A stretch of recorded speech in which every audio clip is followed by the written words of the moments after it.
What's going on, everybody? It's Anthony Russo from #BeTheChange. Truth will set you free.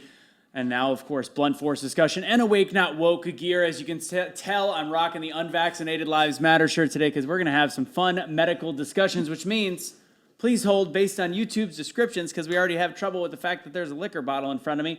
The video, and I'm going to make sure I'm reading this perfectly. The video content is not intended to be a substitute for professional medical advice, diagnosis, or treatment. Always seek the advice of your physician or other qualified health provider with any questions you may have regarding a medical condition. Let's get juicy. If you don't see this episode on YouTube, you probably know why. Make sure you're following all of our social media channels on Rumble, Facebook, and so. Before I introduce you, and we don't need to go to camera on you, how about Facebook? Did they allow any of your stuff on? Yeah. Okay, so we'll have some Facebook. Stuff. So make sure you're following Blunt Force Discussion on Facebook, Be the Change USA on YouTube, and Be the Change USA on Rumble. Again, who knows if this is going to stay up on YouTube. So this is going to be a really fun episode. Super excited about this. We're going to get really into it, and this is the point of Blunt Force Discussion, to have these conversations. I am actually not in full agreement after watching one of these movies that talks a little bit about things like vaccines, COVID, all this stuff. Maybe I will be, but I have some more questions. But we're going to have a really good episode. So, guys, on this episode, we got Mr. Remdesivir, the Remdesivir Guy. Ladies and gentlemen, retired chiropractor and one of the best researchers, I think, of our generation. Founder of Ardis Labs as well, Dr. Bryan Ardis. What up? It is awesome to be here, Anthony. Doc, thank you. And as somebody that is close to the chiropractic field, you don't get enough respect for what you guys do, and people poo-poo the fact that you're doing real research because you're a chiropractor. Tell people real quick a little bit about what it takes to be a chiropractor, to clear the air immediately, and the schooling you guys go through. Sure. So it's been a while since I was in chiropractic school or applied for chiropractic school, but this is what it takes. I had to have at least in undergraduate studies, at least 90 plus hours. That included X amount of science courses in undergrad, which is, I went to BYU. You had to have so much to be able to enter chiropractic school. You weren't required to be graduated from undergraduate school to enter chiropractic school, because chiropractic school at that time in 2001, if it's still the same, hopefully it is. It's been 20 years since I was there. But this is how it was. You had to have at least 90 hours, so much science courses that would also identically match what you have to have in order to get into med school. Yeah. So as far as science courses, I had like 95 hours, and then I just transferred into Parker College of Chiropractic, and I just added the few courses I need to finish my undergrad degree at the same time I was going through my 3.5 years of chiropractic school. Right. So you either are going to have a 4-year degree before you go in, or you can finish your 4-year degree once you get in. So I actually graduated at the same time with my chiropractic. It's called a doctorate of chiropractic. DC, with my bachelor's degree in human anatomy. That's what I graduated with at the same time. So there's a lot of hours. You have to, in order to be licensed in any state in the United States, you are required to pass 4 national boards while in that 3.5 years of school. Yeah. So there's a lot of boards. In med school, at the time I graduated, it was only 3 national boards you had to have in order to I was saying with my mom, it was licensed. 3 back in the day. And mine it was 4. So there's 4 national exams they have to pass. And that's why you're a doctor. And honestly, for somebody like me, that a lot of you guys know, I went to art school, but I'm also very good at math, very good at research. I can do it. The fact that you've had 4 years of schooling specifically looking at very similar data, I think that makes you completely qualified. Oh, I always thought it was funny. I remember I actually was planning on going to med school was my whole goal. There were some issues of when I had my first son while I was at BYU dealing with the medical profession, that he was only rescued from the actual symptoms he was dealing with and the emotional stuff we were dealing with as parents. It was awful. His life was horrible for the first 4.5 months of his life. Every medical doctor we saw, 9 different pediatricians, they gave him drugs. Those drugs just caused him to have seizures, actually. And then they blamed it on me, said my drug would have never done that I prescribed you on the phone. What did you do, drop your baby or shake your baby? And I was like, I wasn't even holding the kid. So anyway, a lot of things started bothering me. They're like, in the way neglect. Yeah, that's right. The way medical profession was actually pointing the fingers at me and not just wanting to show up for me and my kid to be great for me, I was getting really disgusted, and it was just burning my trust, one experience after another. And that's actually what took me away from med school. I was in the middle of studying the MCAT for my MCAT to enter into the University of Utah's med school. That's where I was going to go. It was ranked 4th in the nation. If it wasn't for medical doctors being unethical, pompous, and arrogant to me, I would have never, ever left and went to chiropractic school. But they were just burning my trust, and their answers weren't answers to anything. And a lot of answers seemed illogical to me and didn't make any sense. So I actually went off to go to chiropractic school, and at the same time entered an agreement with the Dallas College of Oriental Medicine to learn everything about chiropractic, and at the same time get a certification in acupuncture. I did hundreds of hours. Are you of acupuncture studying. certified Yes. too? Texas is if you get certified in acupuncture in Texas, it's very different than my mom was Missouri. It's like 100 hours there. It's like 1,000 hours here. Yep. So I was actually both. I was actually licensed chiropractor, certified acupuncturist, and certified nutritionist. That's what I did for the last 20 years. See, this is what I like about chiropractic. And I talked about it. And the reason my mom got into it was I was sick. I had a febrile seizure, 106 fever, and I said it on a different episode. Got rushed to the hospital, and I had to be on phenobarbital and all these different things that just were going to make my life miserable. Went to an applied kinesiologist, chiropractor, and over a period of time was healed. Ended up being able to eat sugar by the time I was 10. Didn't have to be on phenobarbital. Didn't have a stutter. I had a stutter too. All these different things. So that's how she got into it. But what I find interesting about chiropractors, and we'll get into Rem Death, we'll get into the juicy stuff, but I find this interesting when you have the conversations with doctors, regular MDs, and chiropractor doctors, is chiropractor doctors, there is an evolution of learning. Their practices are built differently. They're not constantly with this, they're with very similar patients and not having a bunch of things thrown at them. So no offense to the MDs, they don't have the time to look at new data. What they have the time to do is look at recommendations. And as we're starting to learn more and more with anybody with an open mind, recommendations are bullshit. And they're paid for.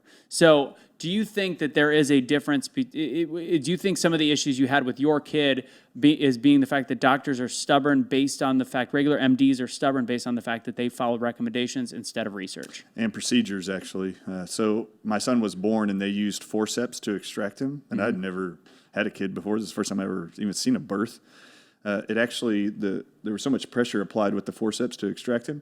It clipped his ears. He was bleeding off of both ears and had black and blue bruising for 2 weeks on both sides of his head. And so for the next 4.5 months, he actually he threw up everything he ate, every time he ate. He actually never had a bowel movement on his own. I had to stick my little finger up his rear end to get him to poop my finger out. That's how he pooped. Yeah. And he never slept for more than 15 minutes at a time, and you had to secure him up against your body. It was awful. And when you would fall asleep and your arms would relax, he would wake up screaming again. And what had happened was we were being told that it was normal behavior, this colicky, not sleeping behavior. He will grow out of it. This is normal. Well, I had never seen or been a parent before, seen a child like this. I actually decided I was never going to have another child if this is what it's like, because this is 4 months of hell for me. Yeah. It was awful, and for him. So 9 different pediatricians, all kinds of medical tests. It's just normal is all I was told, or give him this antibiotic. Every time it was an antibiotic. At one point he was on 4. The 4th antibiotic at one time is what caused him to go into a seizure within 2 minutes. And then the doctor on the phone, when I asked, do I need to bring him into the clinic for you to see him or take him to an ER for the seizure, because I don't know what to do. It's the first time I've ever been a parent. For him to actually yell at me that it wasn't the drug, it was something I did, that was infuriating. It is always, it's nothing I did, it's something you did. You know, it's just I don't ridiculous. see it anywhere in the recommendations that this could ever possibly happen. Of course not. So what had really happened was the forceps extraction, they rotated his head so far and pulled him out. I learned later, about 2 weeks after I stopped the antibiotics as a whole and just wasn't going to take him back to another pediatrician. I had actually dislocated my shoulder playing intramural football at BYU. A trainer sent me to a clinic, and at that clinic, this guy I thought was a physical therapist wanted me to bring my screaming baby into the treatment room, and I thought it was to get him out of the waiting room. And this guy says, "Put your baby on the table. Why is he in so much pain?" And I was like, "Pain? No one ever said he was in pain. They all say he's colicky, and or sick." And he goes, "No, he's screaming like he's in pain." And he grabs my little baby's head. His name is Bryce. He's 21 years old now. Grabs his little head, starts feeling the bones in his neck just laying there, and he goes, "Was it forceps or vacuum extraction that they use with your kid?" And I was like, "What?" He's like, "Yeah, the first vertebrae in his neck is rotated out of alignment backwards on this side, on the right side, and it's pinching on the nerves that control the vagal nerve, that control digestion." He was explaining all this stuff. But the massive amount of pain he's going to have here, he can't even turn his head to the right. And that was true. He wouldn't do it. He could not turn his head to the right. And he goes, do you mind if I just fix it? And I said, what in the world? This is exactly what I said. What is a physical therapist going to do to fix a kid? And he goes, I'm not a physical therapist. I'm a chiropractor. And that was the first time I'd ever even heard of a chiropractor. I didn't know what that was. He adjusted that kid, and this is not a joke. It was, if you haven't heard the story, I've said it in other interviews, but within 5 minutes, he fell asleep for the first time for 8 hours straight. When he woke up, he wasn't crying. He nursed again, fell asleep during nursing again for 5 more hours. When I went in there, every 10 minutes we were going in there to make sure he was still alive. Seriously, I didn't know if he was still alive. I thought he stroked out or died after the adjustment. I'm serious. I was scared to death. Anyway, we went in there after the 5 hours, and he actually had the first bowel movement in 4.5 months without my little finger having to trigger it in the diaper. And he was just laying there quietly, just looking around. From that day on, he slept every night, several hours in the evening. Never again threw up another meal ever. And this is what started setting up for me the possibility that medicine is not the end-all, be-all. And that's where all the answers of life and health are. Yeah. It is absurd to think the medical profession has all the answers. Do you want to know why? They actually tell you they don't. They actually say this 24/7 with every disease you've ever heard of. We don't know what causes it. There is no cure for it. You only have these treatment options. We don't know what causes it. We don't know how to fix it. We just have these drugs to mask it, or we're going to cut out the organ because we don't know how to fix it. Yep. This profession, they call the healthcare profession, does not heal anything. Unless you've got a bacterial infection and they gave you an antibiotic and miraculously it was the right one, and they cleared out the infection, then your body was able to heal on its own. Rare occasion, yeah. Phenomenal. Notice there's a difference between the word treat and heal. Absolutely. Treat creates a customer. Heal creates somebody that never comes back. That's exactly right. Scary. So let's just do this for your audience real quick. No, that's great. Yeah, let's just do this for your audience real quick. Yeah. This is the conceptual difference between chiropractors, alternative healthcare practitioners, and the medical model. Right. Typically, and like almost 95% of the time to 100% of the time. It's this solid. We, as alternative healthcare professionals outside of the conventional medical model, believe there's a cause to your symptoms and your disease. That is not just genetics. Right. And we love looking for what's causing you to be sick. Right. Because if we can figure that out and get it out of you, your body will heal and you'll live symptom-free like you did before. Right. That's the difference. We don't have to treat you forever. It is, can we help you identify what's causing the problems and remove it? So I did this weekend at Polyface Farms in Virginia. It was phenomenal. I got up in front of this group. Half the group didn't even know who I was. I didn't know it. I was paid to come out there and be a speaker. I said, does anybody not know who I am? And half the group raised their hands like, really? Where have you been? Is there no Wi-Fi out here in Virginia? Watching CNN probably. I don't know. Yeah, only. But this is how I started the lecture. I said, well, let me just tell you basically how I think, and then I'm going to see, do you guys believe the same way I believe, right, or think or process things the way I do? And this is what I did over and over and over whenever I would do presentations. And it would just shift how people think about stuff. I'd go like this. Do you believe, Anthony, do you believe that people get migraine headaches and experience migraine headaches, throbbing, pain, visual disturbances, and eyelids? Premature auras, yeah. Yep. Do you think people have migraines because they have an Advil or Tylenol deficiency? No. No. Then why do we take Advil and Tylenol to address the migraine? Temporary pain relief. Temporary pain relief. Okay, that's right. What does cause the migraine? Well, you're asking a chiropractor's son. So misalignment of the spine, health issue, things based off of diet and all these different things. But yeah. Sure. These are obviously pain signals somewhere in the head. Where are they coming from? Almost every single migraine ever is created by either a misalignment in the cervical spine or upper thoracic spine, which chiropractic takes care of. The majority of them are actually caused by heart stress. There's only, in your brain, there's only pain fibers of nerves that feel pain and signal pain. There's only pain signaling nerves in the brain of every human wrapped around the blood vessels in your brain. Nowhere in your brain, anywhere else, is there pain fibers. So when you have a headache, the pain's coming inside your brain from the blood vessels, which are expanding and having to contract to not allow too much blood flow to areas where they're going to stroke out. Or if there's too little blood flow, the nervous system will make it expand to bring more blood flow. Yeah. Lack of blood, too much oxygen, too little blood, you'll stroke out. Yeah. So there's this balancing act. And when people have migraine headaches, it's expansion of their blood vessels and constriction to try to manage blood flow into the brain. Guess which organ is pumping the blood into the brain, into those blood vessels that have pain fibers wrapped around them? Heart. It's only the heart. Yeah.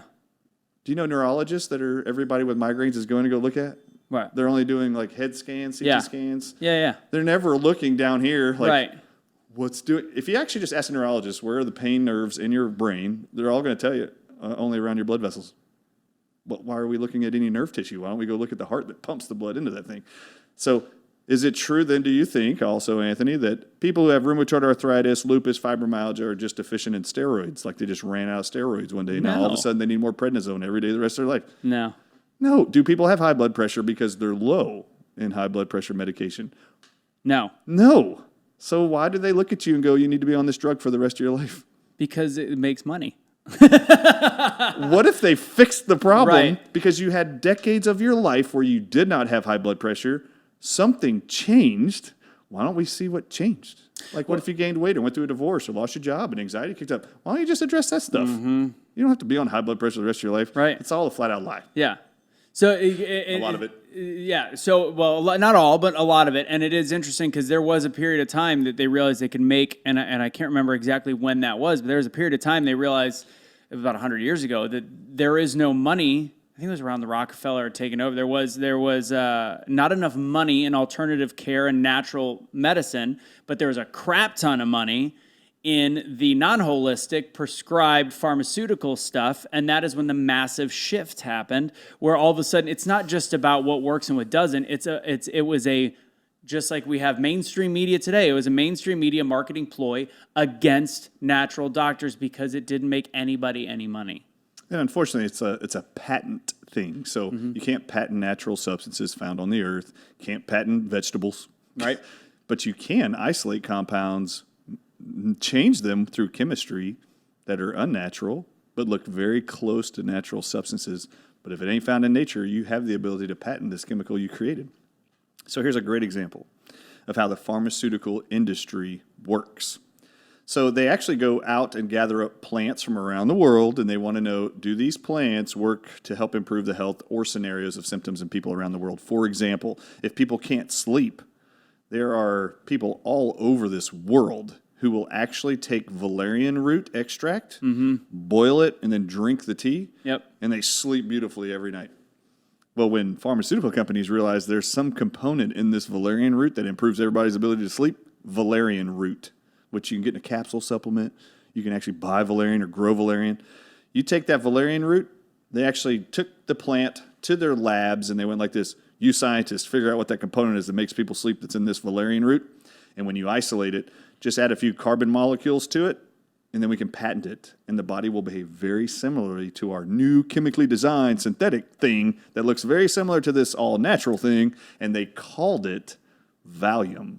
Oh, that's funny. I didn't put the two and two together. And they can sell the snot out of Valium. Why is that dangerous? Why is the Valium dangerous? Because I think Valium can be very dangerous. What are those two little chemicals doing to the human brain that makes it something different than the natural root? Yep. So it is very, very molecularly similar to what the valerian root complex components are, but it's not a natural chemical compound. So the hydrogen bonds that they actually put in there to make a new molecule, the liver has to break it down. So when you swallow valerian, drink valerian, your liver breaks apart the components of the valerian root. They don't cause any detrimental side effects to the liver, but the Valium complex does because it isn't natural. The bonds aren't even natural. So it has to break down this chemical that's now been introduced to your body, which is a chemical. Yeah. The liver's going to start becoming inflamed as you swallow Valium every day. Then it's going to go from the liver into your kidneys for excretion through your urine. The kidneys can't process unnatural valerian root, so then you start developing increased elevated kidney enzymes along with liver enzyme elevations, and this is where you start getting chronic liver and kidney chronic disease.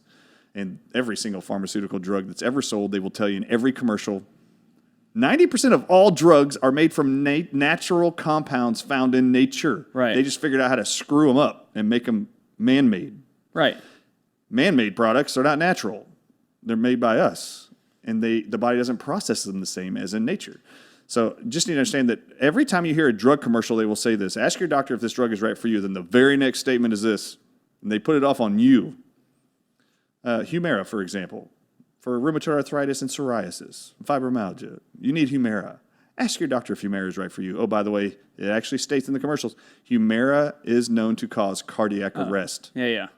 Okay, great. So now we know this drug will stop your heart and you'll die, because some people died in the trials with this drug, and now they went forward and It's sold rare. it.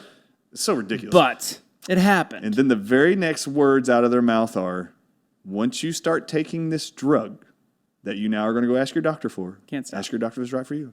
Make sure the doctor checks your liver and your kidney functions often once you start taking this drug. Everything unnatural, your liver and your kidneys have to process out of you, right? Your liver has to pass it down to the gut for you to poop it out or pee it out of your kidneys and urine. Yeah. So this is how your body eliminates it. Well, you'll get buildup of things unnatural in those organs because your body doesn't know how to break them down and metabolize them. They're not natural substances. Well, it's like, and take it to the food area, and then we'll go to our first break. But it's just like margarine.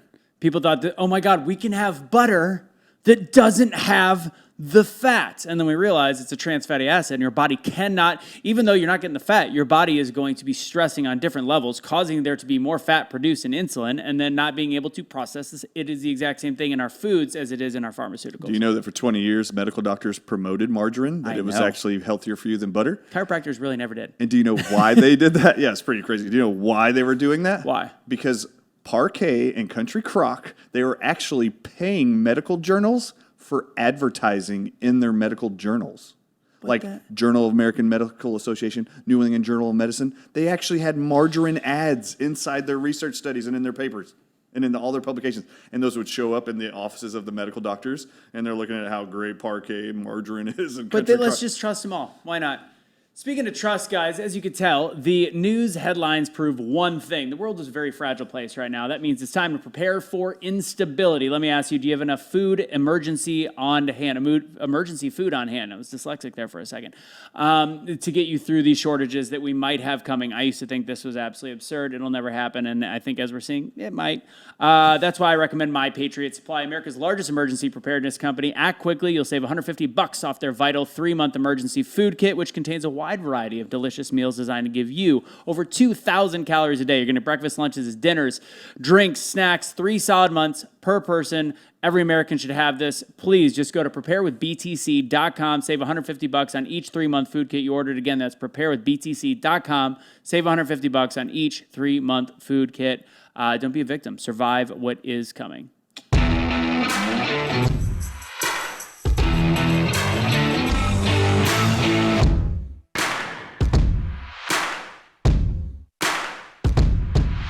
bringing any money.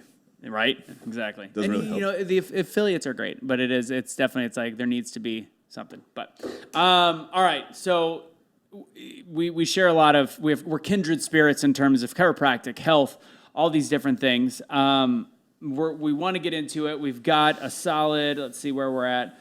We got about 45 minutes where we get to kick the tires and light the fires. I want to get into first the Remdesivir stuff and find a way to break that down, and then we'll do a little shot seat with Bond Breaker where I have some fired off questions, and then we're definitely going to get to Venom. But during the Remdesivir, somewhere in that, we have to talk, obviously, about vaccines and kids and how ridiculous this is. How did you start learning? How did you start researching how dangerous Remdesivir is, and why is it dangerous for those that have not seen your work before?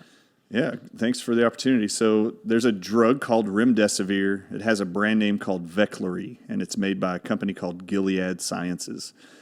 From the beginning of COVID in America in May of 2020, it was actually dated May 1st, 2020, Anthony Fauci of the NIH published a memo on his website, nih.gov, and it said that we are going to be only using one antiviral experimental drug in all hospitalized COVID-19 Americans. And in the same, and he said this drug is called Remdesivir, and he said it was proven safe and effective. This antiviral experimental drug was proven safe and effective against the Ebola virus in a trial a year earlier in Africa, and then also a study he mentioned 2 months earlier than May of 2020.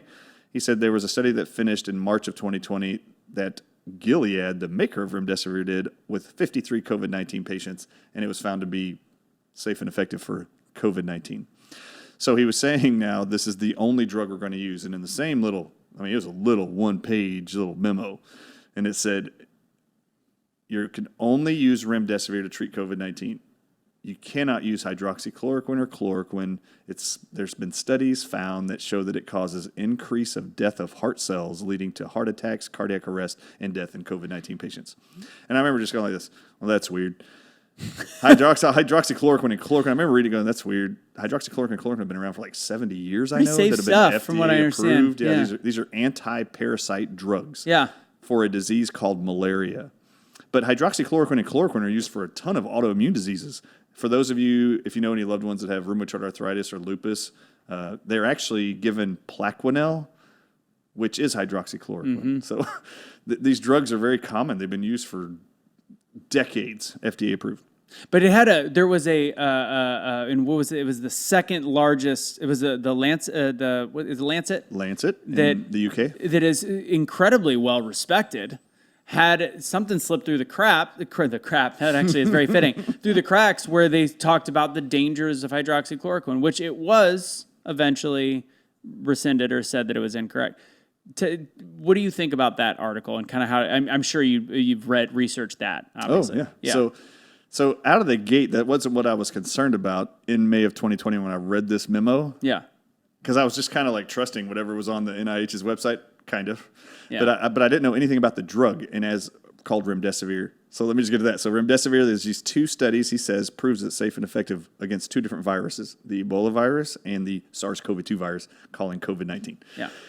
And he had the hyperlinks in the memo, like to the studies, like to reference them.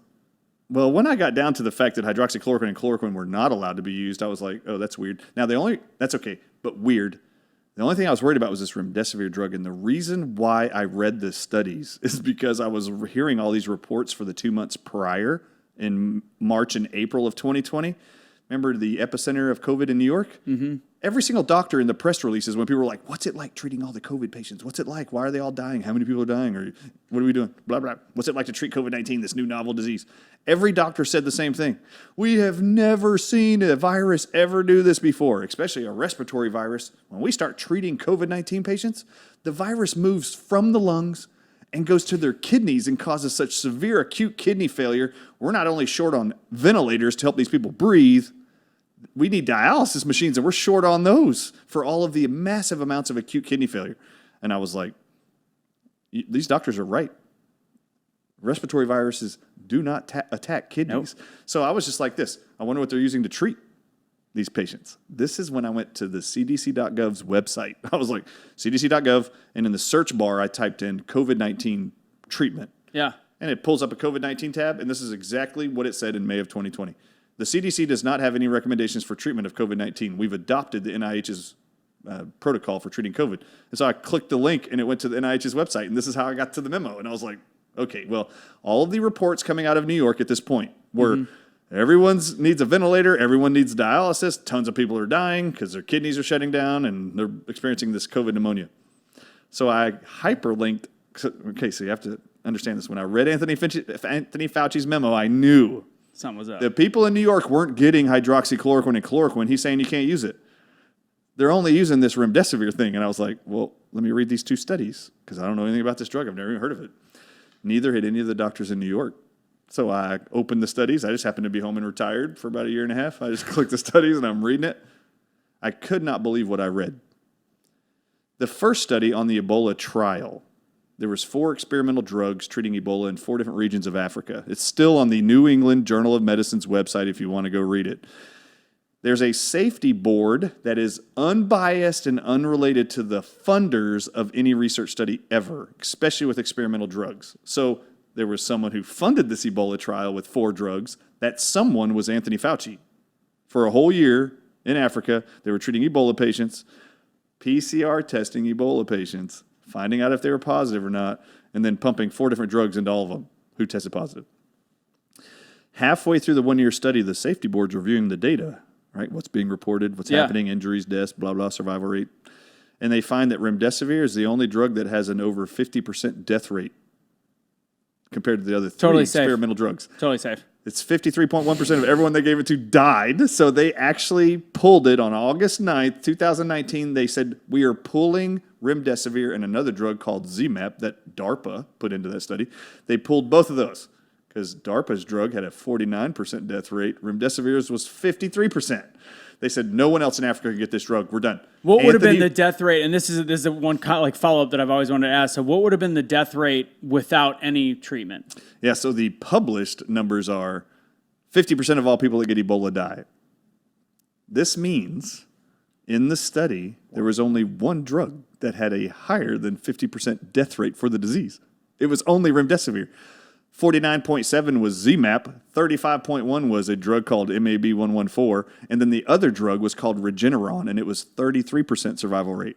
Now, I throw this table up for audiences around the world when I do these presentations, and I go like this. Anthony Fauci's the only one that paid for this study. That means all the data is coming to him the whole year about the 4 drugs. Yeah. If you look at the table where they showed the percentages of death of every single experimental drug in that Ebola trial, one drug is just below 50%. Only one is higher than 50% at 53%. How many of you in the audience would have selected Remdesivir if you only had these 4 drugs to choose from to save all the lives of COVID-19 patients in America? Well, it depends what you want. If you want people to live or die, if your goal is death, I go with Remdesivir. That's right. So I have to say this because it's pretty wild. People will constantly say in other interviews when other medical professionals are talking about Remdesivir. I've seen even Paul Merrick from flccc.net talk about there was an increase of 3% death using Remdesivir compared with a 50% mortality reduction using ivermectin. And he testified to this with Senator Ron Johnson of Wisconsin. And I remember listening to that, and you know what my first thought was? But what Paul Merrick doesn't know, that he's saying it only increases the death from Ebola by 3%, when ivermectin has a 50% reduction with COVID patients. What he doesn't know is that in the methods when they set up how they were going to run the trial for Ebola patients, I had to start exposing this to everybody because everyone just thought it was a 3% increase in death.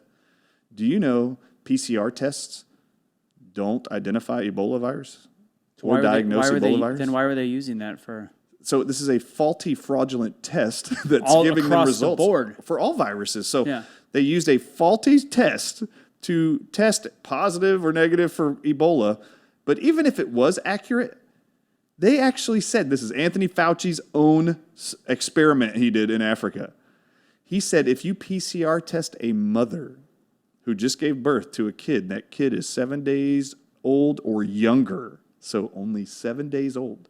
If the mom PCR tests positive and the baby doesn't, say the baby's negative, mom's positive, the baby, any babies 7 days and younger are automatically enrolled in the trial to get experimental drugs. So of the babies that are actually given Remdesivir who did not have Ebola, never even tested positive for Ebola, had no symptoms whatsoever, they were included in the trial. There's no way we know it's only a 3% increase in death compared to Ebola. Because it might have been, have people that had no symptoms and no diagnosis anyway. 25% of people really had Ebola. So that means that it's hyper accelerating. That tells you just how fraudulent this test is. So it's a fraudulent test. It's a dangerous drug, and that is the only true. And once we got rid of in January the ability to use monoclonal antibodies, which is Regeneron, I believe was one of the Regeneron was the best performing drug in the Ebola trial. Ebola, and again, that might have been barely helping because we don't know because it was a bullshit test to be told. It's across the board. So where if people want to do their own research on this, because I know when you're on a lot of interviews, people show all your stuff, and I'd rather just have a conversation and not worry about 80 million documents. Where is the best place that people can actually start looking at this data on their own? Or do you have it aggregated anywhere, like on your sites at all? Oh, okay. I've got tons of them. Also, there's a great place if you want to go. So Dr. Rainier Fulmick and his group, the German Corona Foundation Committee, who are conducting and setting up the Nuremberg 2.0 trials around the world. He's an international lawyer. He did a 5-day grand jury. Look up the 3rd day grand jury, Dr. Rainier Fulmick. I was asked to do a 1.5-hour deposition, and I provide all the documentation in an hour and a half of all of the fraudulent studies with Remdesivir, all the published accurate articles that support it is dangerous. I show all the documents that Remdesivir is proven to cause kidney failure, liver failure, and heart failure in up to 30% of all people in 10 days or less. Yeah. Now, even if you don't go look at it, just go look up World Health Organization's recommendation for remdesivir, Remdesivir. The World Health Organization, since November of 2020, which was 5 months after I started speaking out about remdesivir to the world, they did their own evaluations for research studies around the world. They still do not recommend at all and never have recommended remdesivir for any hospitalized patients for COVID-19 since November of 2020. Yet our FDA and our NIH continues to publish medical doctors if they prescribe anything other than remdesivir into patients in hospitals in America who have COVID-19 supposedly. Right. That's the only drug they're using. The disgusting part is now we already have all the statistics. 26.9% of all people 65 years and older, just in the state of New York, who got remdesivir for 5 days in a hospital, all died. Yeah. Those are the numbers that we got from the Ebola trial and from the Gilead trial. And you've broken it down in a lot of different things. And you literally talk about the fact that you get remdesivir, the reason why it was and we talk about the massive death rate earlier. Like, well, they didn't know what to do. Well, we should have to a certain point. You make mistakes, but there's a repetitive behavior. Remdesivir weakens kidneys, liver, all these functions, and then you add on the ventilator.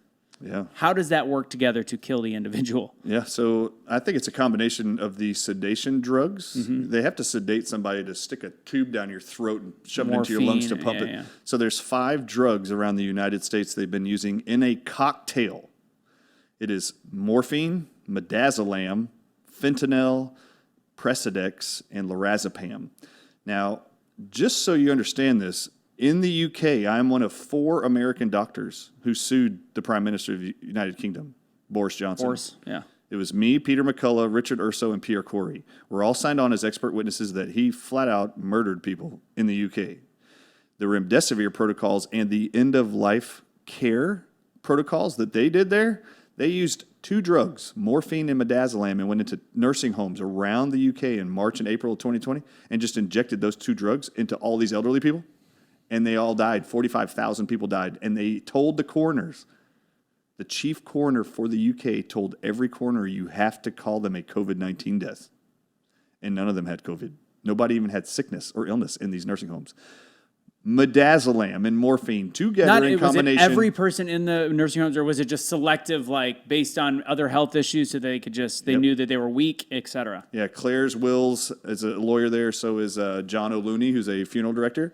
It wasn't 100% everybody. They actually selected a whole bunch of people older than 65 years old that are on their government substance or payout programs or welfare programs, senior citizen programs.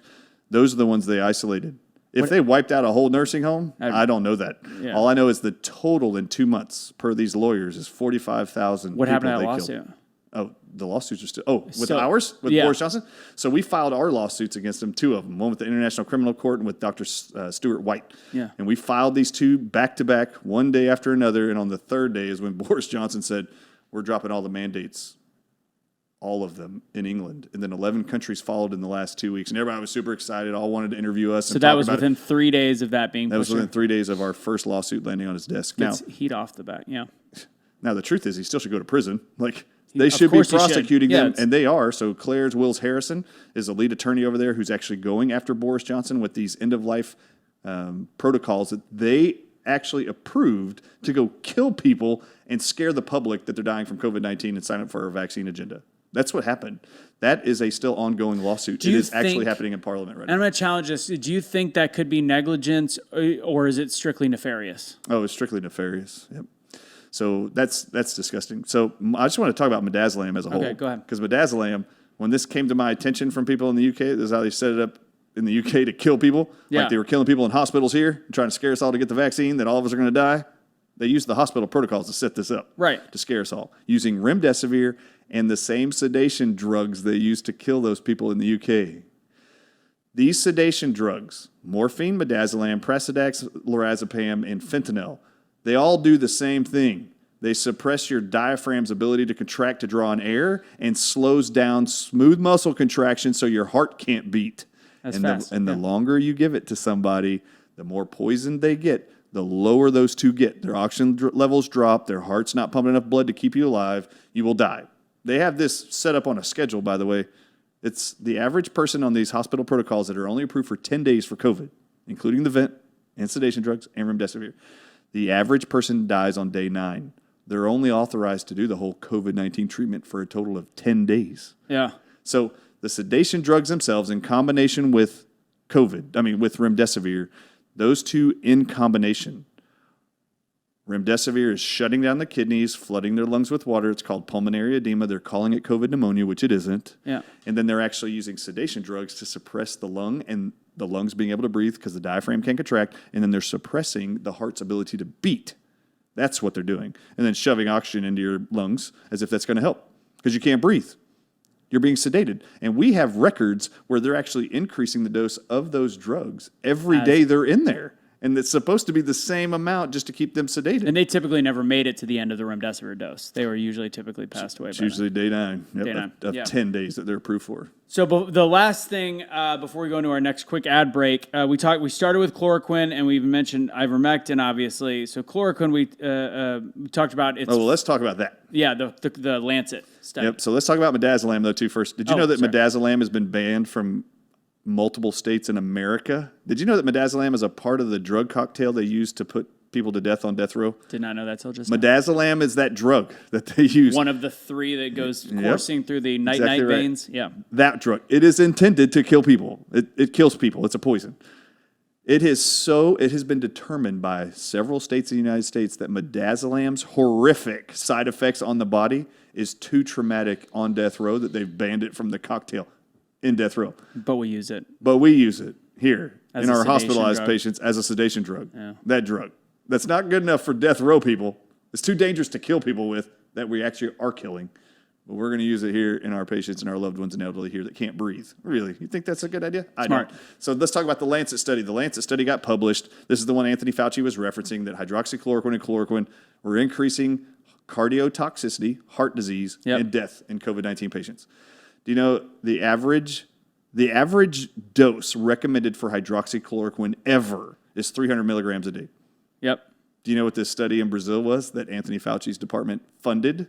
Quote, unquote, COVID-19 funded. patients? Yeah. They funded it. They actually did. The NIH, Well, did they ever even actually do a study is my question, because it got completely debunked. It got totally destroyed. The guy is a fraudulent doctor that was there. He had 4 malpractice suits, and he should have never even been doing it. In the actual office that did it had a whopping 3 employees. But go on. So do you remember the dosage they used? I don't. So in the study, they actually used 2,400 milligrams of hydroxychloroquine. The approved amount is 300 to 500 max. They actually set up a trial with parameters that they were going to overdose people on hydroxychloroquine 5x plus, 5 to 7x. times more than what the recommended prescribed dose in America is for 70 years. That's safe and effective. Anthony Fauci and whoever that doctor was set up a clinic. If it was a real study, they used and published doses that would be lethal to most people anyway, COVID or not. So it was an overdose experiment. So if it was a real study, they flat out fixed it to kill people. And then Anthony Fauci came out and said, you can't use it as a life-saving therapy for COVID-19 Americans. Yeah. Because they were setting up what? Well, the truth was, it got published on the Lancet. Immediately, people called out that this is a fraudulent study, and it got retracted. Yeah, it still was out there for 3 weeks. Yeah, it was out there for several weeks. It's been retracted for like 2 years now. People still reference it, thinking it was... Anthony Fauci still references it. Like everyone in the media still references that hydroxychloroquine is an unproven drug and it causes heart disease and failure. In October of 2021, there's a journal called the Cardiovascular Toxicology Journal. All they do is investigate poisons and toxins that affect the heart. Yeah. They published their own findings that remdesivir causes death of heart cells leading to cardiac arrest, and that its cardiocell toxicity, heart cell toxicity, is far worse than the published chloroquine side effects to the heart. That was in October. 2 months later, the FDA says it's still the only drug we approve for all COVID-19 Americans. The very next month in January of this year, 2022, they said remdesivir is now authorized to be the only drug to treat all newborns in America with COVID-19. Smart. Super smart. Then in April 25th, 2022, the FDA comes out and says, we approve Remdesivir to be the only approved COVID-19 treatment for all babies in this world, in America, 28 days and older in all pediatric age ranges. Because it harms adults. Let's put it on probably for the most part untested children. That sounds really smart. What's the name of the Pfizer drug that we we say ivermectin or it's like ivermectin or like hydroxychloroquine? Do you know the name of it? It's like Planaquil? There's a drug there. Oh, Plaquenil? But that's the old one. What's like, because they both came out with those drugs that like all of us people that are pretty open minded are like, so we have ivermectin, hydroxychloroquine, and chloroquine. Those are the three anti-malarial drugs or parasitics. And then they have these other pills that came out as an addition to the vaccine, and I can't remember. So Pfizer's drug, they have one right now called Paxlovid. Okay, so fun story. You're gonna like this. So I was at a wedding. And the guy is and everybody's like, oh, Anthony, you got to talk to him. He works for Pfizer. And I go up to him and he's like, yeah, I actually am I'm a rep for, what is he? He might've been a rep for something else, but he was big into the vaccine. He's like, I like it. I think it should be freedom of choice to get it. He goes, but what is it called? Paxlovid? Paxlovid. He goes, yeah, the Paxlovid. I go, oh, the one that everybody's saying is like ivermectin. It's not like ivermectin. It's like hydroxychloroquine. I was like, am I on goofy? But like, you just... That's really funny. Oh, God. Now I just have to say this because there's a patented ingredient inside of Paxlovid. Yeah. There's a component inside of Paxlovid that is a blood clotting causing chemical that is almost identical to snake venom blood clotting components, just so you know. This is a blood clotting disease called COVID-19. Why would you ever introduce a drug like Paxlovid that we know has a published side effect of blood clotting? To it that even makes and just so you know, it's already being pumped now into the mainstream, and all doctors around the world are reporting it's having horrific effects. Do not use it. Well, we have SADs now instead of SIDS. So Stop. Do not trust Paxlovid. Do not trust Molnupiravir from Merck. Those are the two they're saying are early treatment drugs right now. No. If you're going to use a drug, you can trust hydroxychloroquine and ivermectin. You can. You don't need them. Do you know hydroxychloroquine are not approved by the... yeah. But yes, that's what I took. Yeah, none of these statements are approved or evaluated by the FDA, and I don't care. Yeah, I love it. So this is somebody, one of our sponsors, big fan of you. She was very excited that you were going to be. She was actually our guest last week. I watched her interview. Awesome. One of the three founders of Monate. She's been helping us out with this show. She supports anything patriotic and those that believe in having an open mind and creating something different for this world that we need. But I started using this product, their hair care products, over a month ago.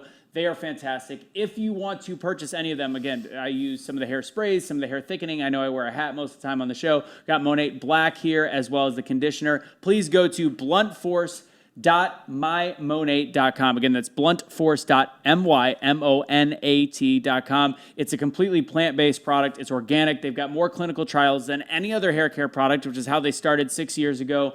And if it is something where you are looking for a side business, I've never been a MLM or network marketing guy, but because of the support that they're providing to the show and the fact that I love their products and the health that goes behind them, the natural products, that's why I have the website. And if you want to actually start getting into something on the side, please, you can send a message to Blunt Force Discussion, etc. They've got a solution for you guys, as well as just the skin, hair, and health products. So make sure you check that out at bluntforce.mymonate.com. Thank you guys, and thank Monate for being one of our sponsors.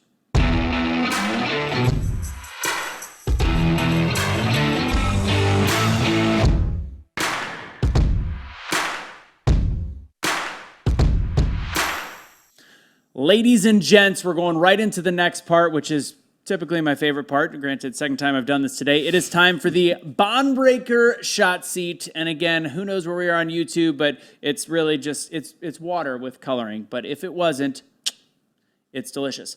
So this is Slow River Bend Hefeweizen Whiskey. We are doing the shot seat. It turns out Dr. Ardis is a fan of whiskey, so I'm going to break tradition and pour my own first, even though that's bad luck. I'm a fan of colored water. So colored water is the best. So, Doc, here you go. Bond Breaker, this whiskey it's actually, there you go. You got it. We got long arms. We're tall. For a good price, inexpensive whiskey, I think it's under $40 at the stores. It is absolutely delicious. It's blended and bottled in Bond Breaker. So, I'm sorry, in New Braunfels, that area. It is It's a Hefeweizen whiskey. It's got 3 and 5 year whiskeys combined, so it's not your standard aged, etc. But it is 3 5 years, and they combine it. It's delicious. Macerated lemon peel and clove, and it's smooth, sessionable whiskey to drink with friends for beer lovers and whiskey lovers alike. Smooth enough for beginners and aged enough for whiskey lovers. We're gonna get started with the cheers for Bondbreaker Shotzi. Cheers. Bondbreaker. It's a Texas thing I learned. We tapped the table. Super delicious. That flavored colored water is delicious. Wow, that's amazing, actually. It's really good, right? Wow, that is yummy. Yeah. I want some Slow River Blend. Slow River Blend. It gets in the belly. All right. So this is how Shots Eat works. If it's a tough question or if you just want to drink, you drink. So we're going to fire through these. These are quick, and then we're going to get to the fun stuff with venom and water and all that stuff, and make sure we do, before this is over, cover we'll talk about vaccines and kids real quick. All right, ready. Is there a limit to conspiracy? No, human beings have been conspiring behind closed doors for millennia to do horrible things to other people. Do you take offense being called a conspiracy theorist? No. People conspire all the time. I can actually expose those conspiracies. That's okay. Why would the powers that be actually want people dead? I actually think that the powers that be would prefer to keep you alive but sick the whole time so they could sell you drugs. They make massive amounts of money of just poisoning you enough to keep you sick and sell you drugs. But why would the powers that be want to kill a whole bunch of people right now? Like COVID? Like with COVID? Yeah. There is a massive plan, and I will tell you right now, if you haven't looked at this ever, go study the group called the Club of Rome. The Club of Rome actually worship a old pagan ancient religion called Mithraism, the god Mithra. And in the 60s, the Club of Rome, as a united 100 group of people, decided that the resources of the earth cannot support the population of the earth as it was going. It could not extend beyond the year 2030. So there had to be put in place efforts to market and reduce fertility and cause death and disease to enough people that they believe a certain amount of people can only be on this earth to sustain life. They are absolutely trying to reduce the population of the earth. I am not certain that it is the actual Guidestones number of 500 million. That's big, yeah. That's 7 billion people drop. you have to kill, That'd be a big right? drop. So that's a lot more than I think. Yeah. That they're proposing, but there are people, elitists, who believe we have to drop the population of the earth by 15% in order to sustain the resources of the planet by the year 2030. All right. I should ask this, but have you been asked to be on Joe Rogan yet? No, Why not? I have no idea. But tell him I'd love to come on Joe Rogan. Yeah, because you were. I'm right up Joe Rogan's alley. Right, by the way. there was Malone, there was McCullough. He loves having difficult conversations with people that have just massive amounts of information. If you want to know my reason, I think he's scared to interview me. Because it is a little bit outside of the same reason why some of the doctors that are on our side will not necessarily be on the same stage as you. I think Joe Rogan is probably a little intimidated by the reaction by Spotify to Peter McCullough and Robert Malone's interviews. There was a huge pushback from artists on Spotify that would no longer want their products on there, their albums on there, if they're going to actually allow him to interview people like Peter McCullough. Peter McCullough's interview had over 40 million views. It's his biggest ever. Biggest one ever. Yep. And Malone was pretty close. Yep. So, yes, I would love to go on Joe Rogan. He actually came out and said, I have to, after the Peter McCullough, Malone pushback even from Spotify and other people and artists, he actually said he's going to attempt to try to be more balanced in who he has on his show. So if he wants to continue to interview like Sanjay Gupta, like he did. Oh, God, that was so brilliant, though. Get some more people like that on his show, and then eventually you can have me on, and this will create the balance, right? That was, and to take a side note real fast, that was artistry. For 45 minutes, he lulled him to sleep, and I'm like, come on, and then just hit him with the dagger. I loved it. All right. I love it, Joe. Two final quick questions. Do you think COVID was actually dangerous at all? Whether it was from snakes, water, whatever we want to talk about, do you think COVID is a dangerous virus? No, I don't. Okay. I don't know if I've ever heard this on any of the interviews I've watched you. What is your actual political leanings? Republican.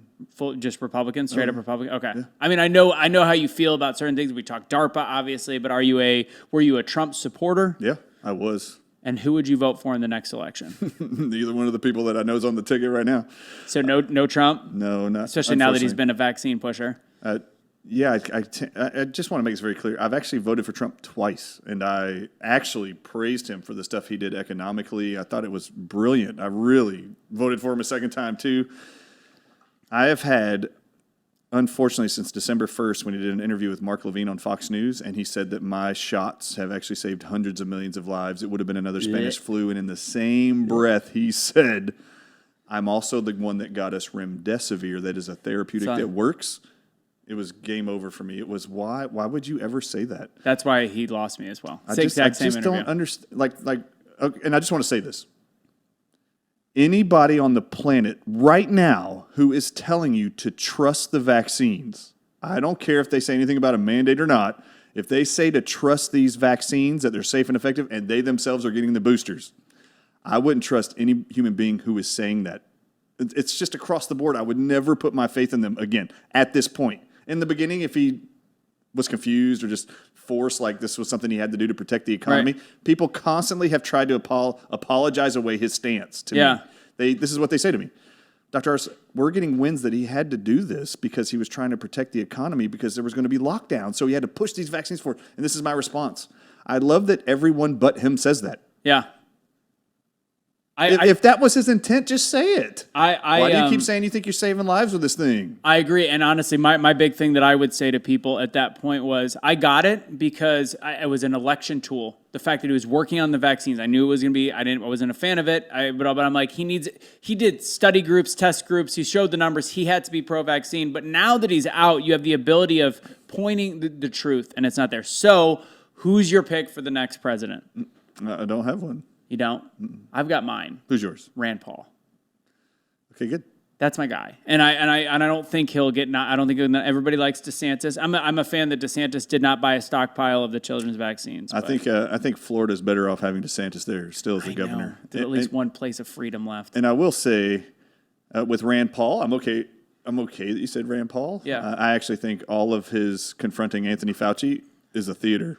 Oh, you think it's? And it's unfortunate because his wife got information in February of 2020, and they invested the majority of their life savings into a company called Gilead Sciences right before they received the contract for Remdesivir. So Rand Paul will never confront Anthony Fauci about his selection of Remdesivir, and people for the last 2 years have asked me, why doesn't he bring that up? And I'm like, he just invested his wife. Got insider trading that Gilead was going to be given the contract. That doesn't make it okay. There's something about that that's not okay with me. And that is bond breaker Shotzi. So do I have a person right now that I trust? People right now are like, but at least Dr. Ardis, Donald Trump is saying he doesn't agree with the mandates. And I go, how quick you people have amnesia. Yeah, I'm forgetting all that Joe Biden did the same thing right before he entered office. He goes, we have faith in the vaccines. We're going to promote the vaccines. We're going to do our best to get them out there, but we will never mandate it. And what was the first thing he did when we got into office? Mandated all companies with 99 or more employees had to vaccinate their clients or they were going to be fined and penalized. And I'm like, you guys know Donald Trump's just reading a script, right? He's doing the same thing they had Joe Biden do before he got in there. And so I do have worries. I'm actually very open. This is not a joke. I've had 5 people who have been in his home, Donald Trump's home, since December, who have all talked to him, and I've even talked to his number one attorney right now named Peter Tickton for 2.5 hours. We begged for him to get a meeting with me, Peter McCullough, and Thomas Renz. So he can hear it. And I've gotten them all to agree to go, and I told them I'll fly y'all there if Donald Trump will agree to meet with me. And I'll go over the hospital protocols. We'll have Peter McCullough go through the data on the vaccines. Anything back? And Thomas Renz will provide the DMED data. We already got it to Donald. And nothing heard. Nothing's happened. And I've told every one of these people, if you can get me to him, including Peter Tickton, his attorney, who's the lead attorney who wrote the lawsuit recently against Hillary Clinton and the 27 other people. That's the attorney I had a meeting with privately, me, Thomas Renz, and him for 3 hours before he met with Donald Trump the next day. And we got him all the data. Tell Donald Trump to meet with me, Peter McCullough, and Thomas Renz. We're ready.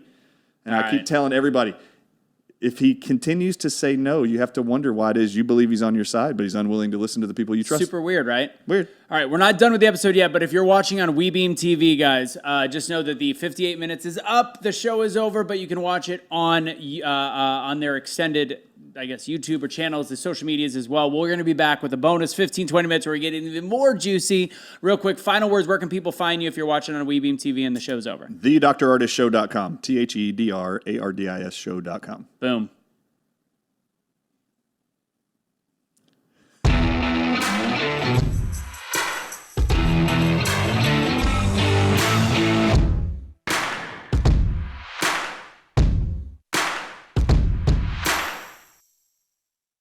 This is the bonus session for you guys that are back. First off, you're a big effing deal.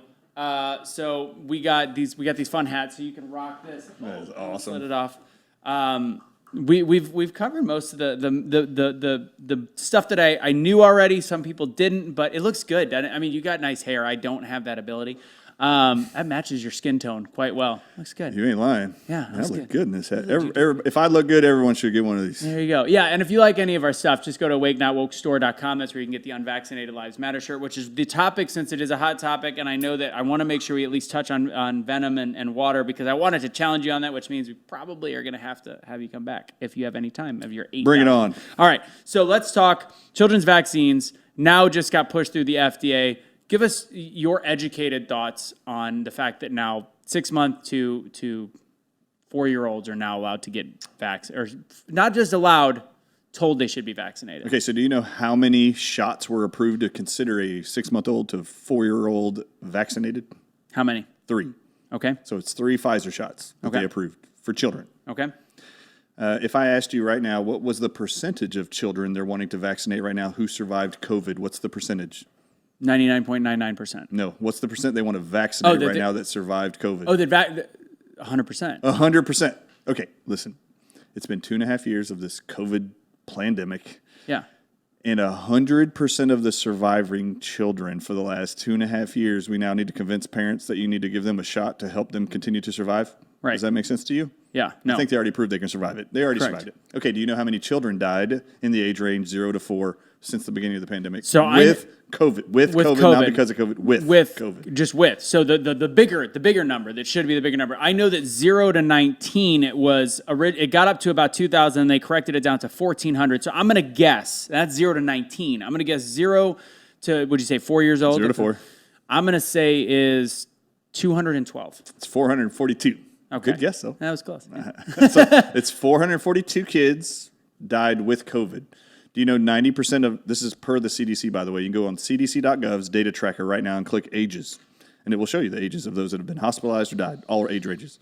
442 have died in the age range of 0 to 4. Do you know how many children in America?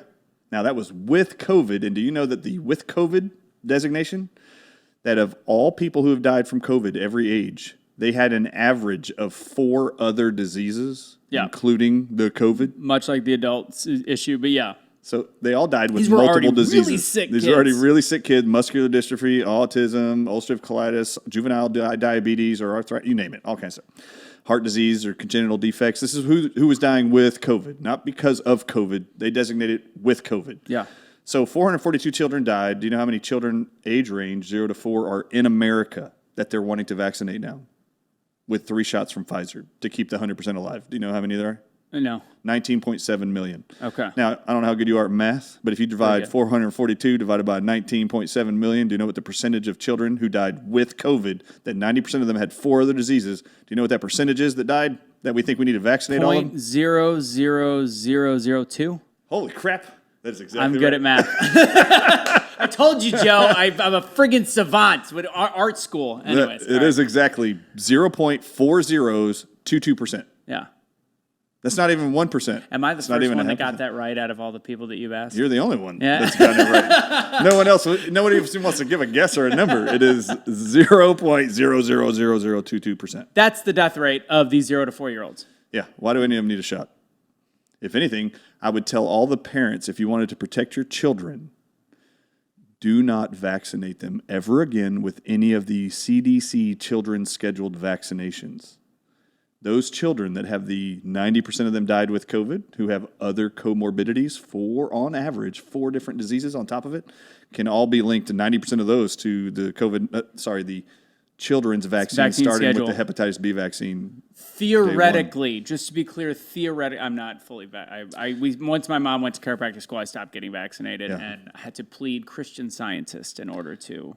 I have 5 children. My oldest is 21. He was vaccinated for the first year of life. At the end of a year, I actually started doing research into the shots because it just didn't make sense to me that they keep injecting these kids and he would just cry when they did it. Yeah. So I just went on PubMed.gov's website, CDC.gov's website, and I wanted to find out what was their published research on the benefits to risks analysis for vaccines. Within 2 weeks, I knew I was never going to vaccinate my kids again. At the end of 6 months, I did this every day for 6 hours on PubMed.gov by myself, researching everything related to vaccines. By the end of it, I knew I was never vaccinating another kid. You have to understand 90%. So is there any vaccine that you would, finish that statement. 90% of your immune system lives in your gut. The signals from the gut tell your immune system, your bone marrow and thymus gland and spleen to produce antibodies to kill infections. When you do a vaccine, you're skipping 90% of your immune system, which is supposed to be creating the antibodies that actually provide immunity in the future. Yeah. Vaccines, by nature and design and procedure, are pathetic. They don't even make immune sense whatsoever to inject it directly in a muscle or into your bloodstream and skip your gut. And just so y'all know, let's make this very clear. If you want to vaccinate your children, go ahead. Please wait till after they're 3 years old. The body's development neurologically is only solidified and finished brain nervous system that controls fighting infections. That fully develops at the age of 3. That nervous system is what makes antibodies to fight infections. As you're exposed to the viruses, flus, bacteria, you name it, you need your immune system to be able to do that. For the first 2 years of a human being's life on the planet, they get 99% of all their antibodies from the breast milk from their mother. Their mother's body's making the antibodies. They're exposed to everything their baby's exposed to. And this is how they share immunity with them. Do not vaccinate any kids before the age of 3. It doesn't even make any sense. Their nervous systems can't make antibodies to fight infections for the future. It's only going to have detrimental effects. So the most controversial vaccine is, and it looks like we're spinning onto this, but it's a great topic because I haven't heard you fully talk about this stuff, but the MMR vaccine, most controversial vaccine there is out there besides now this vaccine. So the MMR vaccine, people watch that, what was the movie called? Vaxxed or something? Vaxxed. And then if you actually go further into the research, first off, the guy never redacted or retracted anything. Andy Wakefield. Yeah, Wakefield. He never actually, people are like, he even said it with, no, nobody, it's real. And the thing that he was asking people to do, and once they started doing the research that wasn't funded by these companies, and I'm going to ask you a question, I'll give my reason afterwards, they realized that after 3 years old, there was no linkage to autism. But before that, it was. But before that, it was. So why wouldn't they just change? And here's my question to you. Why wouldn't they just change the vaccine schedule? Well, by the time he pointed this out, that there's this direct link in every... He didn't say the MMR vaccine is causing autism. He said you need to look at this because what I'm seeing in the gut of autistic kids is what's happening with the MMR vaccine in the gut after they get the shots. So there could be a link between the MMR and autism. That's what he said, and y'all need to go look into it. That's what he said. Yeah. And they destroyed Andrew Wakefield for his research. This dude's his brilliant. whole career. Yeah. Yeah. I love this guy. I respect this guy. I consider him a colleague and a friend. I see him all the time. Every month I see this guy. He's brilliant. But his life has been destroyed because of his suggestion. Y'all need to just go look at this. And y'all should watch the movie Vaxxed. You should watch Polly and John Tommy, who helped direct and create it with Del Bigtree and Andy Wakefield. Their whole trajectory of their life changed creating these documentaries. Vaxxed 2, and then Andy Wakefield also created a movie called 1986theact.com. Go there and watch it, download it.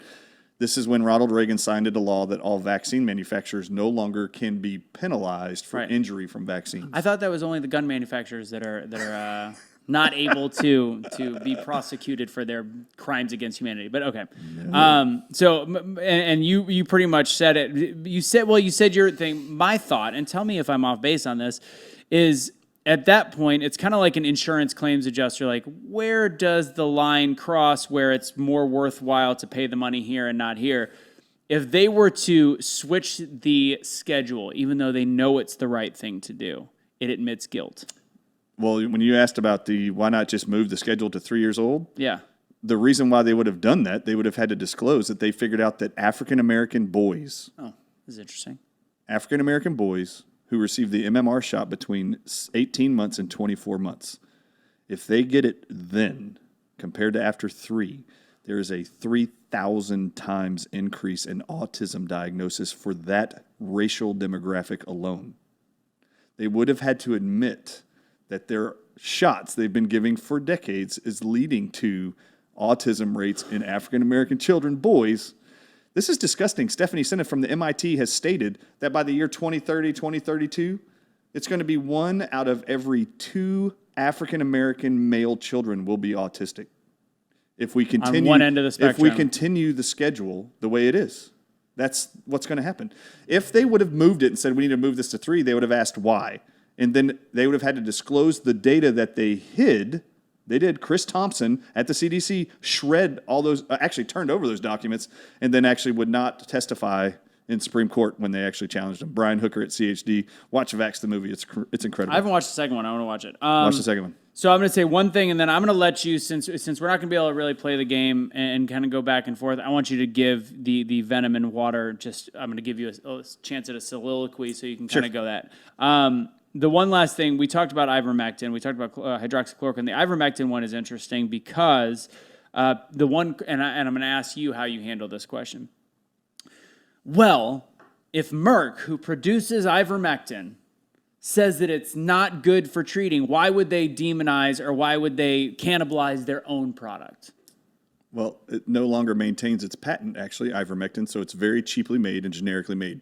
So Merck sat back and created a new early treatment drug for COVID-19 that is patented, and they're selling for a whole lot more money now than they would have with one recommended dose of ivermectin, and that drug is called molnupiravir.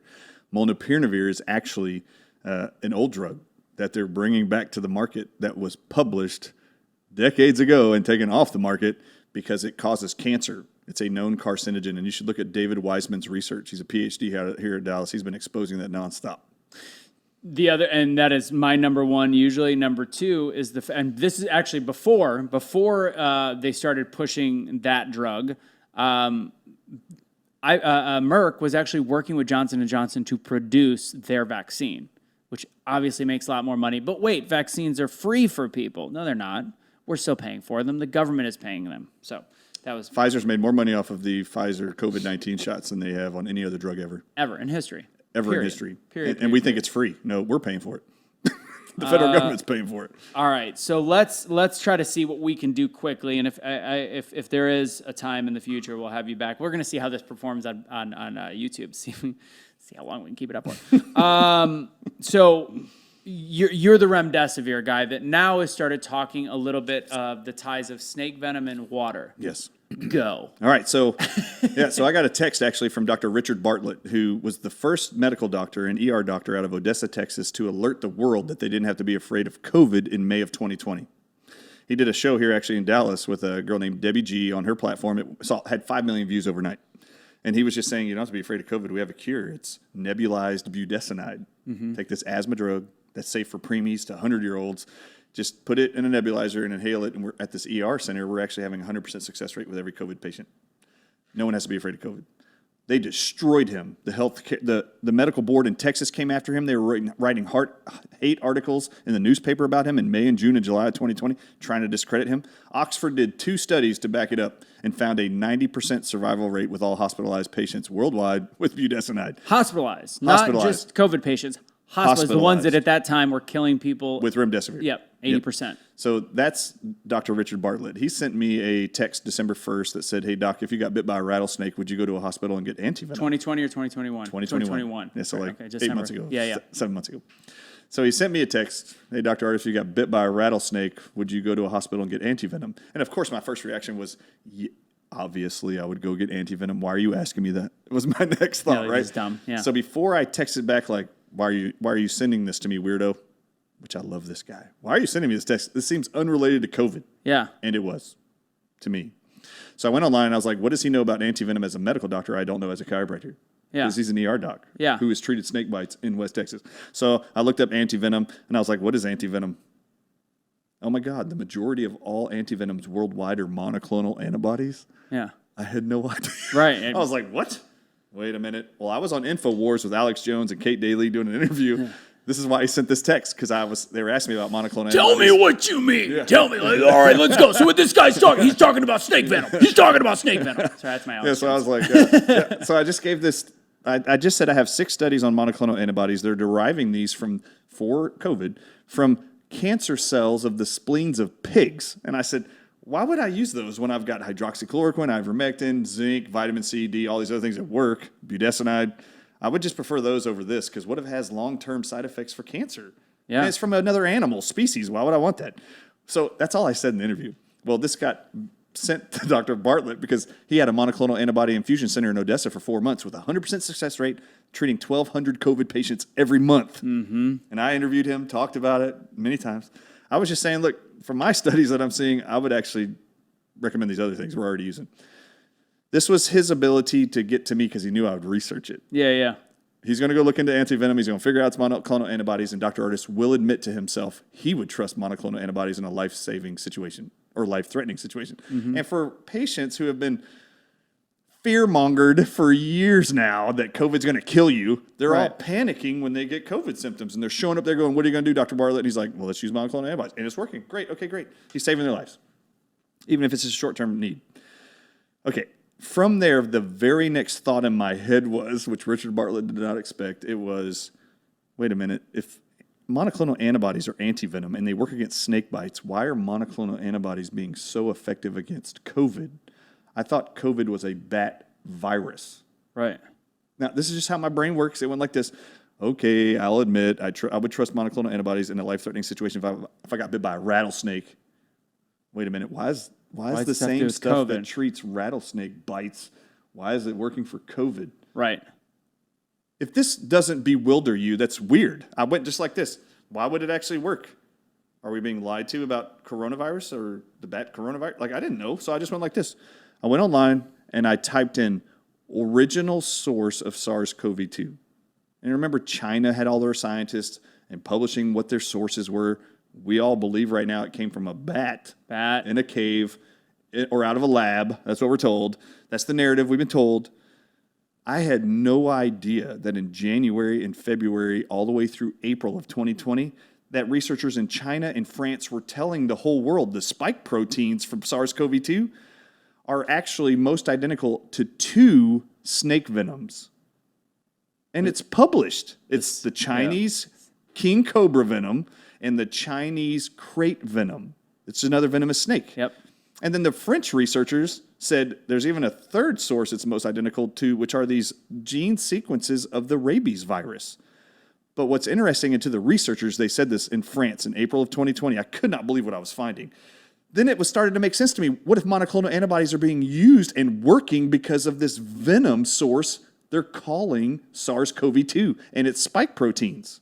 What if it's just venom? That's what they're saying it is. So does that make you believe that it was snake venom, like with a bat? It's either bat or in a lab. So this is snake venom in a lab, right? Is that correct? Oh yeah. Okay. Yeah, they are not milking snakes around the world. They're not doing that to poison all of us. Can you milk me, fucker? I've got nipples.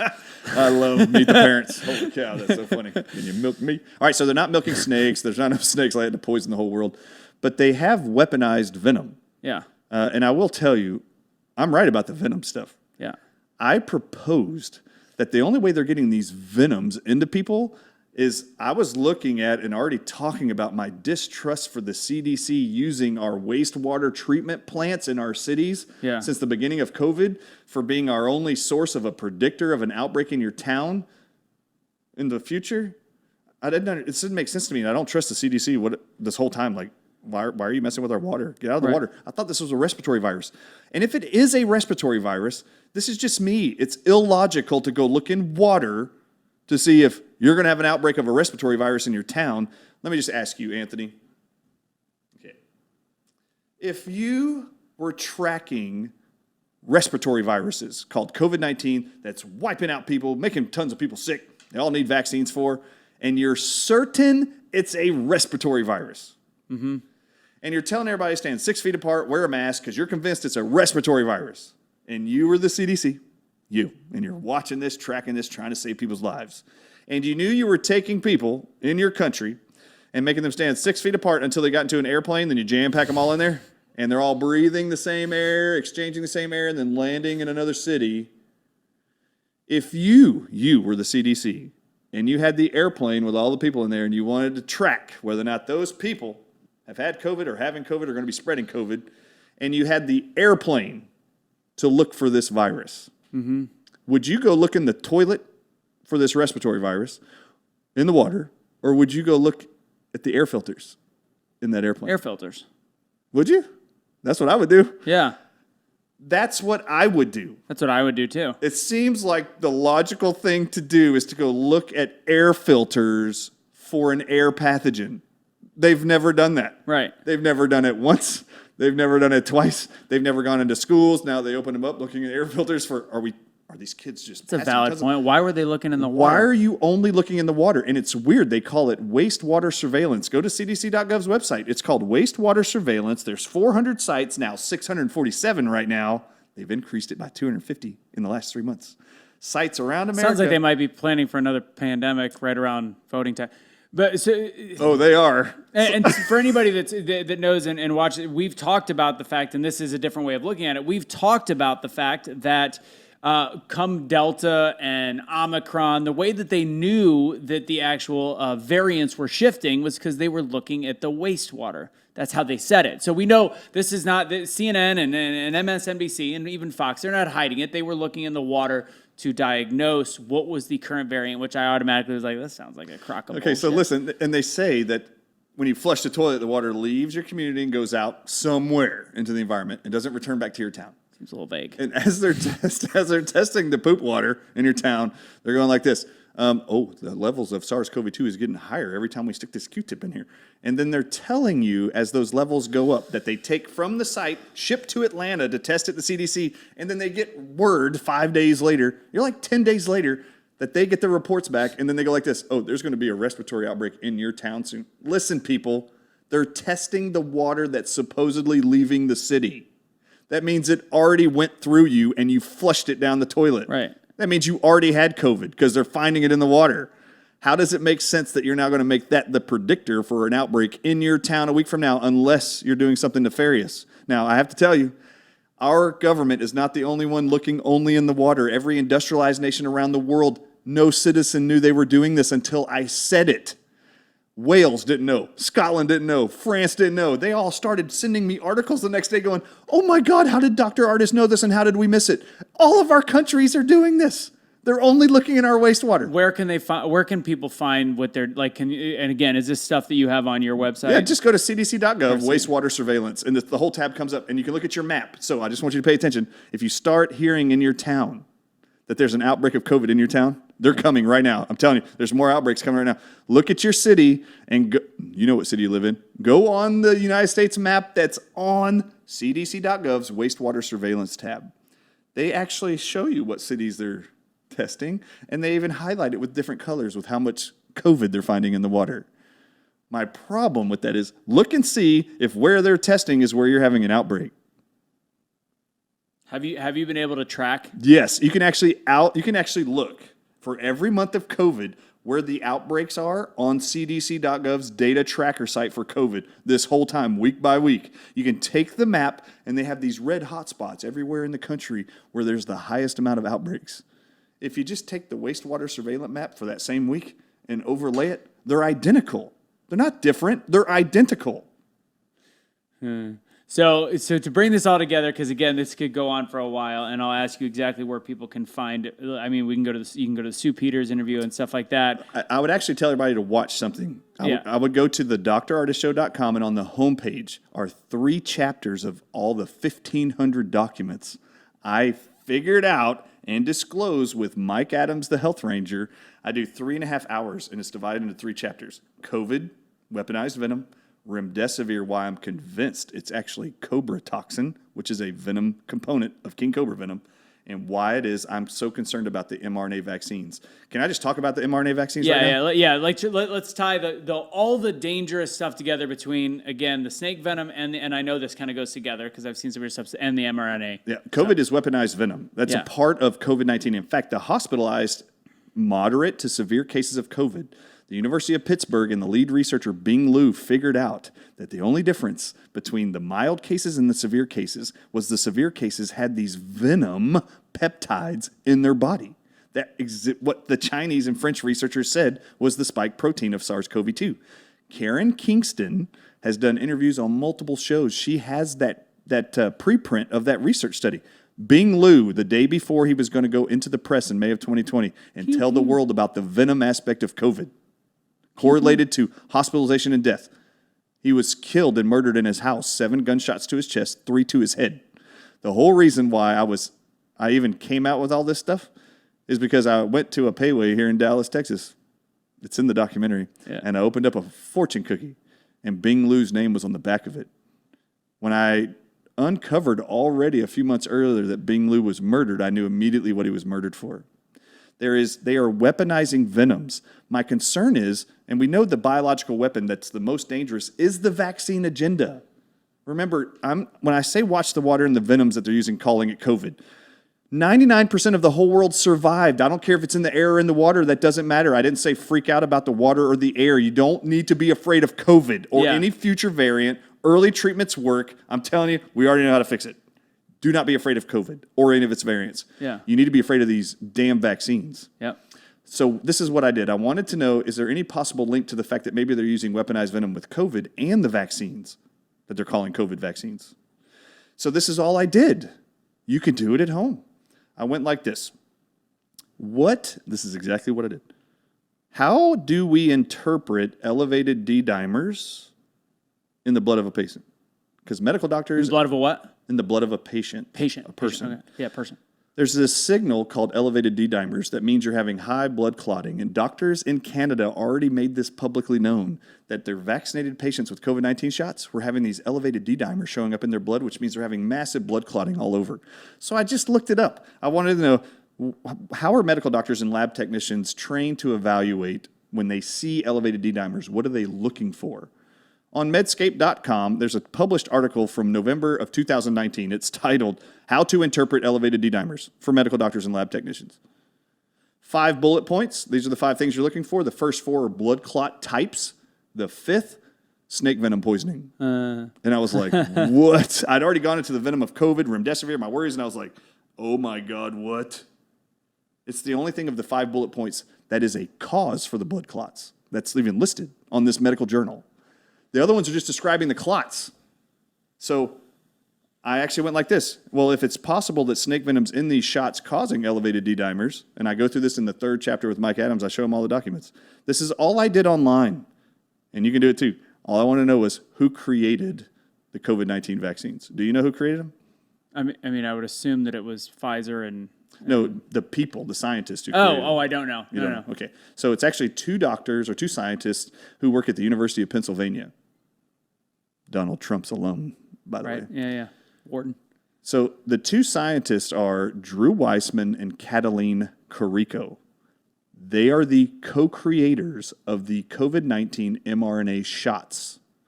So this is what I did. If I knew that D-dimers can be caused by snake venom, is it possible the 2 people that created these shots, now that I know, all I did was this. Type it in, go to Google, go to DuckDuckGo, I don't care. On anybody at home, do this. Drew Weissman and Cataline Carrico. Katalin Kariko. Type it in, and then these words, and snake venom research, and hit enter. And look at the first study that shows up. It's in 2009. And they're being paid by Anthony Fauci's department to do what's called mRNA gene editing therapy. They told us these weren't gene editing shots.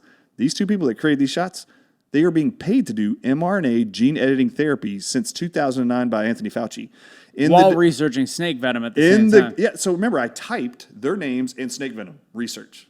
And then this publication comes up. Play along at home.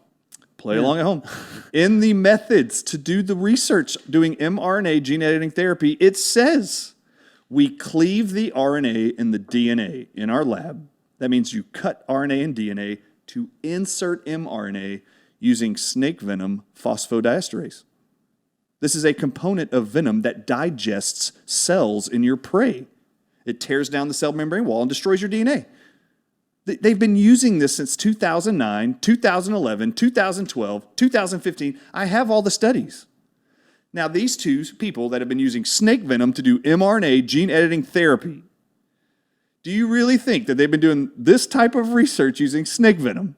And then all of a sudden, when they release the shots on the world they've been creating for 13 years, they didn't use the same technology? You think they just changed it? Yeah. Anthony Fauci funded every single research study, and read it. It says, we are funded by the NIAID department of the NIH by Anthony Fauci to do mRNA gene editing therapy. And in every study, they use snake venom phosphodiesterase.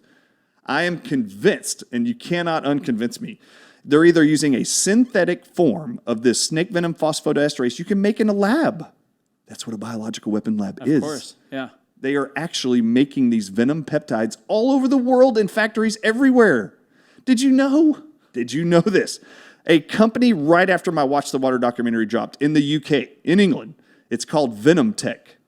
Venom Tech has a worldwide press release, and this is what the title of the press release is. We are one of the world's largest manufacturer of snake venom peptides. And we have a great announcement for pharmaceutical companies. We now have added nanocarriers to our snake venom peptides that allow us to deliver snake venom peptides through water delivery systems. Oh, weird. Super weird. Venom Tech in the UK. It's not like they figured out in the 48 hours after my Watch the Water documentary came out that they were like, oh, we could do that? No. This has been going on for decades. This is not new. And people would go like this, well, venom can't get past your stomach acids. It gets destroyed. It doesn't get into your bloodstream. That isn't true. Merck has been selling a drug for high blood pressure called lisinopril for 40 years now that's made from snake venom. And it's a dry tablet. You just swallow it. And it goes right past your gastric juices, gets into your body. They know how to do this. Now, just so you know, they are also now, I just have to tell you this. If you haven't listened or watched the interviews with Dr. Tal Braun, he works in U.S. National Counterterrorism Unit. He trains CIA agents and FBI agents for years now. That's his contracts. He trains these people in how to prevent mass killings using biological weapons. He wrote a letter to the FBI in June of 2021, and he said, FBI director, they continue to call this COVID-19 thing a respiratory disease. It is not a respiratory disease. It is envenomation. You need my help. I will help you to continue. I'll bring all my research, and I can tell you how we can figure it out. Of course they don't want Their answer was received, period, thank you, period. And that was it. These are the people he's worked with for years. The people he works directly with totally pushed him off. So we're going to end the, I mean, there's a ton of more stuff, and this is some of the new stuff that I've not heard you talk about, so I even like even more of it right here. But I first off, there is, to the untrained eye, you will look at this stuff and go, this is conspiracy, there's no way, because there is not this and this 100% matching up. It does involve logical thought, and the logic actually points to this stuff being factual. There's no other way to look at stuff like this and not at least question. If you're not willing to question what has been said, then I can't help you, because this is that, how do we awaken people? How do you look at different things? And would I bet my life that it was that COVID was infused in the water? I would not bet my life on it, but I'm going to tell you, it sounds pretty damn logical when you actually look at some of the data and the logic behind it. One more thing. Yeah. There's a second documentary that just got released 2 weeks ago. It's with me and Dr. Tal Braun and filmmaker Jonathan Otto. It is called CoVenom 19.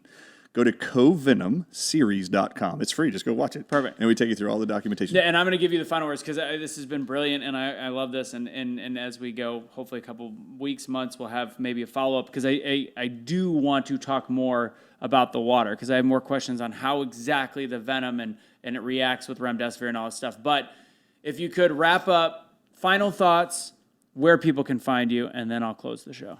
Yeah, so final thoughts. Let me give you final thoughts. The coolest thing I thought about all of what I was learning about the venom part of COVID-19, I mean, have you felt like you've been lied to by any federal governments or the mass media? Every minute of every day. Is it really a far stretch to believe they might have lied to you about the actual virus? Absolutely. They could have totally lied. In fact, the Chinese researchers and the French researchers said this isn't most likely sourced from a bat. Yeah. It's these two snakes. Yeah. They published it. They're geneticists, not me. Yeah. They know what they were looking at. So is it possible they spun the fact-checking around snakes so you didn't look for the cure for snake venom and wanted you to look at bat viruses and then went and filmed crews? Did you not watch this? They went into a bat cave in China and were spraying this white foam all in there, making us think they know it comes from a bat. Yeah. They don't want you looking at snakes. Why? Because we already know. This is what I was figuring out. When I was figuring out why they hated on hydroxychloroquine, chloroquine, ivermectin, why did they hate on zinc, melatonin, why did they hate on all this stuff? Vitamin C. Do you know all of those things they said you cannot use for COVID are also published research from 1979 I show with Mike Adams? Yeah. Everything they say don't use for COVID inhibits snake venom poisoning in the human. It blocks it, including ivermectin and nicotine. Yep. The nicotine binds to the receptors, and it nicotine and ivermectin people. bind to those receptors in your brain that control breathing, so your oxygen level doesn't fall and you don't die or have a respiratory-looking disease. Better than venoms do. Yeah. So we have stopped thousands of people around the world. When I came out with this venom stuff, I was like, you have to understand, they were publishing that nicotine, people smoking simply weren't ending up in hospitals, and there must be some protective thing about nicotine. There is. There's thousands of people around the world right now who've had all their long hauler symptoms that they've been living with for 6 months to a year completely gone in 48 hours or less, just adding nicotine patches or gum after I relayed this stuff. Did you see what the FDA just did last week? They banned something. Banned Juul vaping with nicotine. Oh, I saw that. Did you see Joe Biden also announced last week that they are calling all manufacturers to reduce the amount of nicotine in cigarette manufacturing? Fun fact, by the way, I did some back research after I saw that from the documentary, and it is all they kept saying is it's respiratory. If you smoke, you could die. The percentages are not in that favor. It was actually the 2%. It was less smokers died than non-smokers based on percentages and population. Yeah. So just remember, be open to the fact that it could be true or could be false. What any of us are teaching you, your job is to go do your own research. I just show you all the research. Everything I've gone through, there's nothing I don't show and back up that I'm actually saying or seeing. And if you watch the covenomseries.com, this is crazy. If you go watch Covenom 19, if you watch that documentary, in Italy, after the French researchers found that Chinese crepe venom and Chinese king cobra venom were the two most likely spike protein sequences that attack nicotine receptors in the brain, that control breathing, and ivermectin binds to those two. This is what they announced. In Italy, these researchers were like, okay, well, let's just check that. So they took 20 patients who PCR tested positive for COVID and were sick, and then took 10 people from multiple cities. All these were multiple cities. 10 people who did not test positive for COVID and had no symptoms. And they ran their blood, urine, and feces for venoms from animals. Snake? They found 36 different venoms in them. Only the COVID patients, 0 in the no COVID cases, the control group. They found 36 different venoms. 20 of them were from snakes. So every time I show this to people, I go like this. So you tell me how those 36 different venoms got there, because the Chinese and French researchers said there was only 2. Doc, where can people find you? Go to go to thedrartisshow.com, and then of course watching us here at Blunt Force Discussion. Boom goes the dynamite. Thank you guys so much for joining, and thank you, Joe, for sticking around. I know we went a little long on this one. Hope you had some fun on this one. Guys, please share this episode for as long as it stays up. Again, if you feel like you run a risk, I get it. Just do it at least on Rumble and share what we've got going on. Especially follow our Instagram at Blunt Force Discussion. Follow our YouTube at Be The Change USA, as well as Rumble, and then at Facebook, Blunt Force Discussion. And if you want to support the show, please do go to patreon.com/Blunt Force Discussion and awakenotwokestore.com and get 15% off with the code AWAKE. Take it easy, guys.